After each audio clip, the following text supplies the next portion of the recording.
So we were driving back to the airport, and as I looked back at the mountains where we had just been, I had this sad sensation that I was leaving something important behind.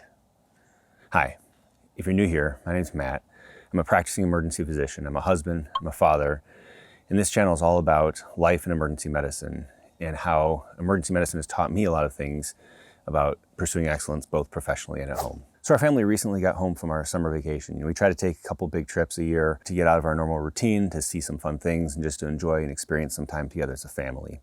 And this summer, we chose to go to Denver, Colorado, and spend a week up in the mountains. And it was a really fun trip. We spent a lot of good time as a family. We were able to do a number of fun things. We didn't do a lot of the grand hikes that we like to usually do, but we were able to see some mountains, and we were able to wade in some streams, do some ropes courses, the typical go up Pikes Peak. And one of my favorite things that we did was take a drive on a mountain pass. So we went to see the Georgetown Loop Railroad, and on the way back to where we were staying, we took the Guanella Pass over the mountain range. And this was just a little bit of a spur of the moment decision. Instead of taking the highway back to where we were going, we wanted to take the scenic route. And we set off, started going up the mountain, the twists and turns of the switchbacks going up, and there's a nice mountain stream that was following the road.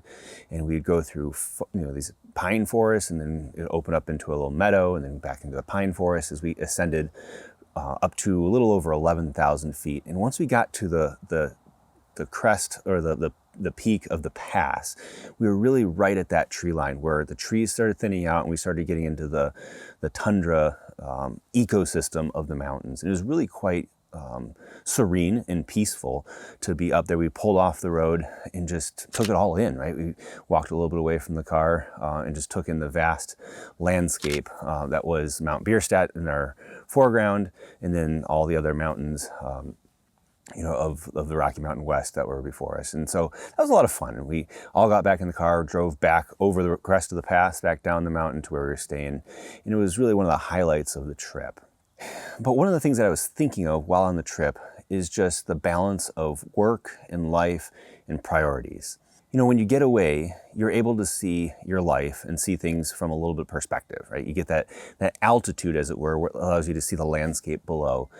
And it really helps us frame and rethink, what do we spend our day-to-day life on, and what do we prioritize in our day-to-day life?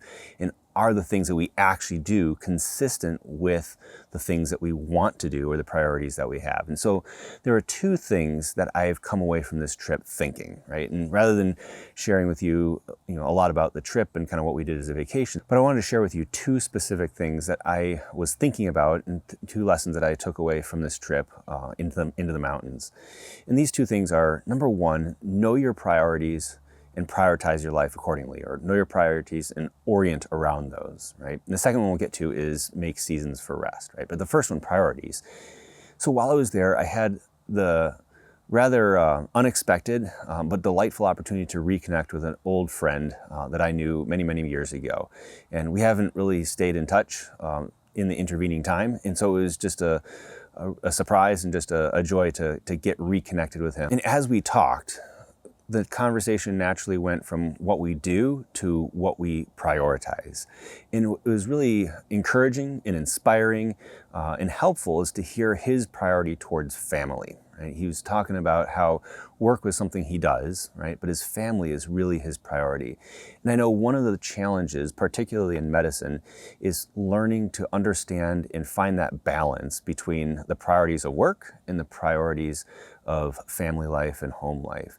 And there's so much that we do to become physicians, right? The drive that you have to get through the college and the medical school and the residency and the fellowship, that we are really driven to continue to pursue that career. And then even modeled before us in generations of physicians before is a whole bunch of type A personalities who are very dedicated to their craft and very much prioritize the health, well-being of their patients first, right? And then the profession of medicine after that. And I think that's a trap that's easy for us as physicians to get caught into, of thinking that medicine is the chief priority. But one of the things that I routinely come back to is realizing that medicine will come and go, right? It is a machine that I'm a part of it, but at the end of the day, my involvement is relatively inconsequential. But the greatest legacy that I can leave, right, is the legacy in the lives of each of my children.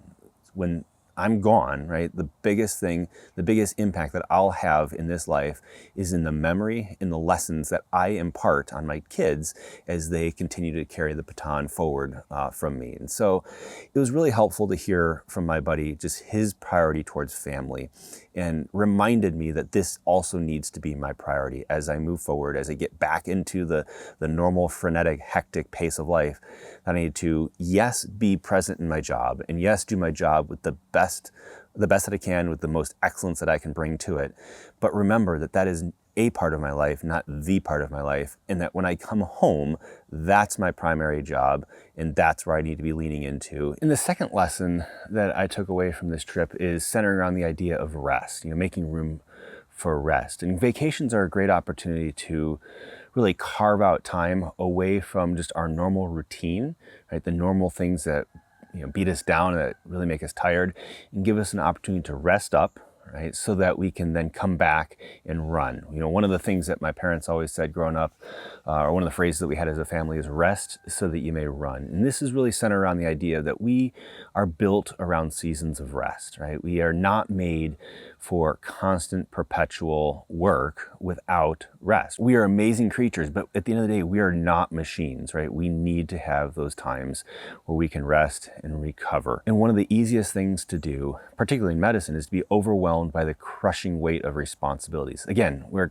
type A, very driven type of people, and we tend to have this belief or thought in our mind that we can just push through and work a little harder and make it all happen, right? Residency is a prime time where historically the thought was, just learn to do it tired, right? And you'll do it well.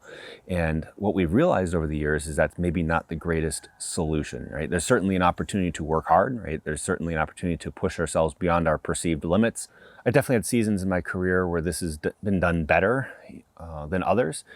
But I've still found it to be important. And when I was in medical school, I made an intentional commitment that I was going to not study on Sundays, right? I had Monday through Saturday to do my work, right? To go to class, to read the material, to study my notes, to prepare for exams. But I was intentionally going to take all of Sunday off. And so I found it was very refreshing to have one day a week where I just intentionally did not do any work, and just to have that period of time for rest. And now that I'm beyond medical school, I'm an attending, and I have to work nights and I have to work weekends, which includes Sundays. I have to find the rest in different places.